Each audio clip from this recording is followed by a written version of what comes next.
দর্শক, নভেম্বর মাসের শুরুর সপ্তাহেই সেনাবাহিনীর তরফ থেকে সংবাদ সম্মেলন করা হলো আবারও, এবং সেই সংবাদ সম্মেলনে নির্বাচনের প্রস্তুতি নিয়ে সেনাবাহিনী কথা বলেছে এবং তাদের যে 15 কর্মকর্তা, ইন সার্ভিস 15 কর্মকর্তা যাদের বিরুদ্ধে আন্তর্জাতিক অপরাধ ট্রাইব্যুনালে মামলা এবং চার্জশিট দাখিল করা হয়েছে এবং ইতিমধ্যে একবার তাদের হাজিরার ঘটনাও ঘটেছে, তাদের নিয়ে সেনাবাহিনীর অবস্থান কি, তাদের চাকরি আছে না গেছে, থাকছে নাকি তাদের চাকরি চলে যাবে, এই ব্যাপারে সেনাবাহিনী তাদের অবস্থান পরিষ্কার করার চেষ্টা করেছে।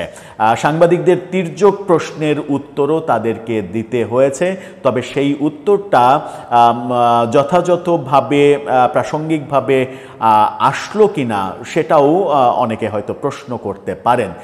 নির্বাচন নিয়ে তির্যক প্রশ্ন, সেই প্রশ্নের মুখোমুখি আমরা তাদেরকে হতে দেখেছি।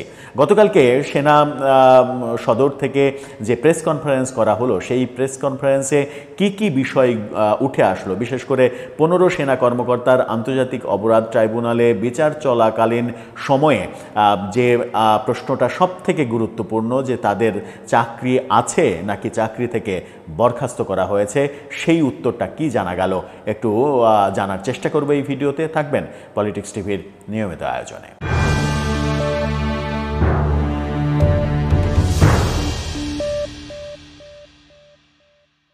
দর্শক, বলছিলাম গতকালকে সেনাবাহিনীর নিয়মিত ব্রিফিং হয়েছে, সেখানে নির্বাচন ইস্যু এবং তাদের 15 কর্মকর্তার চাকরি আছে কি নেই, এই দুটো ইস্যু সব থেকে গুরুত্বপূর্ণ হয়ে উঠেছে। আমার দেশের শিরোনামটা দেখলে আপনারা মোটামুটি অনুমান করতে পারবেন। আমার দেশ বলছে, অভিযুক্ত 15 সেনা কর্মকর্তার চাকরিচ্যুতির বিষয়ে যা জানালো সেনা সদর।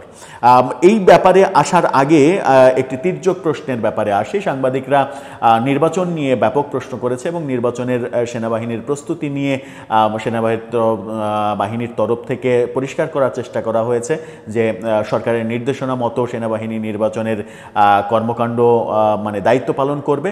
সেখানে তির্যক প্রশ্ন যেটা ছিল, যে কোনো কারণে যদি নির্বাচন বিঘ্নিত হয় কিংবা নির্বাচন বানচাল হয়, সেই ক্ষেত্রে সেনাবাহিনীর ভূমিকা কি হবে, এই তির্যক প্রশ্ন সাংবাদিকদের করতে শোনা গেছে। যদিও এই রকম তির্যক প্রশ্নের উত্তর সেনাবাহিনীর তরফ থেকে যথাযথভাবে আসার কথা নয়, কারণ এটা খুবই সেন্সিটিভ একটা ব্যাপার। যদি নির্বাচন বানচাল হয় তাহলে সেনাবাহিনী কি অবস্থান নেবে, কি করবে, এই ধরনের সেন্সিটিভ প্রশ্নের উত্তর নিশ্চয়ই সেনাবাহিনী দিতে চাইবে না। এবার আসি 15 সেনা কর্মকর্তার বিরুদ্ধে। যেটা বলা হচ্ছে যে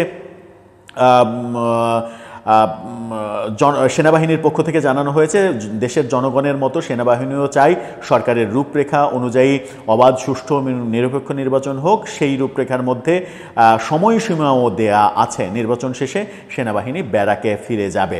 এরই মাঝে আমরা দেখেছি যে সেনাবাহিনী 50% সেনাবাহিনীর সদস্যকে ব্যারাকে ফিরিয়ে নেওয়ার ঘটনা ঘটেছে এবং ব্যারাকে ফিরিয়ে নেওয়ার ঘটনা গতকালকে যে দিন থেকে শুরু হয়েছে, সেই দিনই চট্টগ্রাম 8 আসনে এরশাদুল্লাহ, বিএনপির যে নির্ধারিত প্রার্থী, তিনি কিন্তু গুলিবিদ্ধ হয়েছেন এবং তার সাথে থাকা একজন মৃত্যুবরণ করেছেন। অর্থাৎ সেনাবাহিনী অর্ধেক তুলে নেওয়ার বাস্তবায়ন প্রক্রিয়া যেদিন শুরু হলো, সেই দিনই এই ধরনের একটা বড় ঘটনা ঘটল, যেটাকে কেন্দ্র করে অনেকে বলছেন যে সেনাবাহিনী যদি সত্যিই ব্যারাকে ফিরে যায়, এই 50% যখন ফিরে যাচ্ছে, তখন দেশের আইন শৃঙ্খলার পরিস্থিতি কন্ট্রোল করা সরকারের পক্ষে অনেক বেশি টাফ হয়ে যাবে। কি বলা হচ্ছে, এখানে কথা বলেছেন সেনাবাহিনীর lieutenant general GOC ARTDOC Mohammad Moinur Rahman. তিনি বলেছেন, সংবাদ সম্মেলনে আওয়ামী লীগ সরকারের সময়ে গুম, খুন সহ মানবতাবিরোধী যে অপরাধে 15 জন সেনা কর্মকর্তার চাকরি, সেই চাকরি এখনও বহাল আছে কিনা, সেই প্রশ্নে বিষয়টিকে আইনগত প্রক্রিয়া বলে উল্লেখ করেছে সেনা সদর। অর্থাৎ আইনি মারপ্যাচ এখানে রয়েছে, এই কথাটা বলেছে। অর্থাৎ সরকার যে আইন করেছে, যে আন্তর্জাতিক অপরাধ ট্রাইব্যুনালে অভিযোগ দায়ের করলে, অভিযোগ মানে হচ্ছে চার্জশিট দাখিল করলে, আনুষ্ঠানিক অভিযোগপত্র দিলেই সেই লোক কিংবা একাধিক লোক যারা অভিযুক্ত হবেন, তাদের সরকারি কোনো চাকরি থাকবে না, তারা জনপ্রতিনিধি হিসেবে থাকতে পারবেন না, জনপ্রতিনিধি হিসেবে লড়তে পারবেন না, নির্বাচন করতে পারবেন না, কোনো কিছুই তারা করতে পারবেন না। সেই ক্ষেত্রেই প্রশ্ন করা হয়েছিল যে সেনাবাহিনীর 15 জনের চাকরি আছে কিনা। সেখানেই সেনাবাহিনী বলার চেষ্টা করেছে যে যে আইনটা করা হয়েছে সেই আইনটা এখনো পরিষ্কার নয়, সেই পরিষ্কার ধারণা সরকারের পক্ষ থেকে সেনাবাহিনীকে দেয়া হয়নি। সুতরাং ব্যাপারটা আইনি ব্যাপার। কি বলছেন তারা?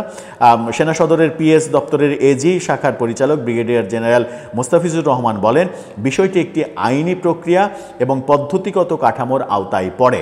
আন্তর্জাতিক অপরাধ ট্রাইব্যুনাল আইনে অভিযোগপত্রে নাম এলে চাকরি যাওয়ার বিধানটি স্পষ্ট করা হয়নি। সেনাবাহিনীর তরফ থেকে বলা হয়েছে যে চাকরি যাওয়ার বিধান স্পষ্ট করা হয়নি, সরকার স্পষ্ট করেনি। সেনা সদর সেটি স্পষ্টকরণের অপেক্ষায় রয়েছে। অভিযুক্ত সেনা কর্মকর্তাদের চাকরির অবস্থা সম্পর্কে সরকার এখনও স্পষ্ট করে নির্দেশনা জারি করেনি বলে সেনা সদর থেকে জানানো হয়েছে। মানে এই যে ঘটনাটা মানে কথাটা বলা হলো, অর্থাৎ সরকার এই যে আইনটা করেছে যে অভিযোগ, আনুষ্ঠানিক অভিযোগ দায়ের করলে সেখানে যদি নাম থাকে তাহলে তার চাকরি থাকবে না, সেই ব্যাপারটা সেনাবাহিনী মনে করছে যে তাদের কাছে এখনো স্পষ্ট নয় যে এটা কাদের ক্ষেত্রে প্রযোজ্য হবে, এটা সবার ক্ষেত্রে প্রযোজ্য হবে কি সবার ক্ষেত্রে প্রযোজ্য হবে না। যেমন আমরা সরকারি চাকরিবিধি 2018-র রীতি অনুযায়ী আমরা জানি যে সরকারি চাকরিবিধি 2018 যেটা করা হয়েছে সেখানে বাধ্যতামূলক অবসরের যে টার্মসটা আছে সেই টার্মসে বলা আছে যে 25 বছর হলেই যে কাউকে সরকার ইচ্ছা করলে বাধ্যতামূলক অবসর দিতে পারে, 25 বছর চাকরির মেয়াদ হয়ে গেলে। সেটাকে কমানোর চেষ্টা করছে সরকার, কমানোর আইনও করে ফেলছে হয়তো, কিন্তু সেই আইনেই আবার 3 নম্বর ধারায় বলা হচ্ছে যে এটা বিচার বিভাগের জন্য প্রযোজ্য হবে না। তো সরকারি চাকরিবিধিতে বাধ্যতামূলক অবসরের ক্ষেত্রে স্পষ্ট যেখানে বলা রয়েছে যে এটা বিচার বিভাগের, এই আইন বাধ্যতামূলক অবসর সরকার দিতে পারবে, এই আইন বিচার বিভাগের জন্য প্রযোজ্য হবে না, সেখানে কিন্তু স্পষ্ট করে লেখা আছে। অর্থাৎ সেনাবাহিনীর সেনা সদর থেকে যেটা বলার চেষ্টা করা হলো যে আইন সরকার করেছে সেই আইনটা পরিপূর্ণভাবে একেবারে নিট অ্যান্ড ক্লিন সব কিছু পরিষ্কার করা হয়নি। সেই পরিষ্কার ইনফরমেশন, পরিষ্কার পদ্ধতিগত যে ব্যাপারগুলো সেগুলো যখন সেনা সদর নিশ্চিত হবে, পরিষ্কার হতে পারবে, তখন এই সেনা কর্মকর্তাদের চাকরি ব্যাপারে সেনা সদর ভাববে। তার মানে সেনা সদর স্পষ্ট করে দিল যে যারা অভিযুক্ত হয়েছেন 15 জন ইন সার্ভিস কর্মকর্তা তাদের কারোরই চাকরি যায়নি, তারা চাকরিতে বহাল তবিয়তে রয়েছেন। শুধুমাত্র তারা যেহেতু অভিযুক্ত সেহেতু তাদেরকে একটা সাব জেল, সেনাবাহিনীর মানে সেনা সদরেই একটা বিল্ডিংকে সাব জেল তৈরি করে সেই বিল্ডিংয়ে তাদেরকে রাখা হয়েছে।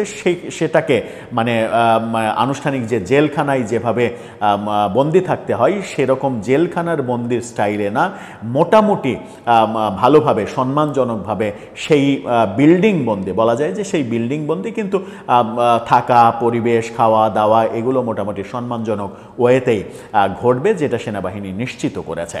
সুতরাং এখানে আইনের দিক থেকে সেনাবাহিনীর যে কথা, যে অবস্থান, সেখানে দেখা গেল যে সরকারের জারি করা আইন নিয়ে এখনও সেনাবাহিনীর কনফিউশন রয়েছে। সেই কনফিউশনটা সরকার দূর করার পরে সেনাবাহিনী ভেবে দেখবে যে তাদের অফিসারদের ব্যাপারে তারা কি সিদ্ধান্ত নেবে। তবে এটাও হতে পারে যে এই অভিযোগ প্রমাণিত হওয়ার আগ পর্যন্ত তারা হয়তো চাকরিতে বহাল থাকতেও পারেন। তাহলে কি আমরা বলতে পারি যে এই ব্যাপার নিয়ে যতটা সমঝোতা হয়েছে বলে মনে হচ্ছে সরকারের সঙ্গে সেনাবাহিনীর, কিংবা ট্রাইব্যুনালের প্রসিকিউশনের সঙ্গে সেনাবাহিনীর, ততটা আদতে মানে সহজ ব্যাপার মনে এখন হচ্ছে না, ব্যাপারটা এখনো জটিল পরিস্থিতিতেই রয়েছে। দর্শক, আপনারও কি তাই মনে হয়? যদি তাই মনে হয়ে থাকে তাহলে জানিয়ে লিখতে পারেন আমাদের কমেন্ট বক্সে।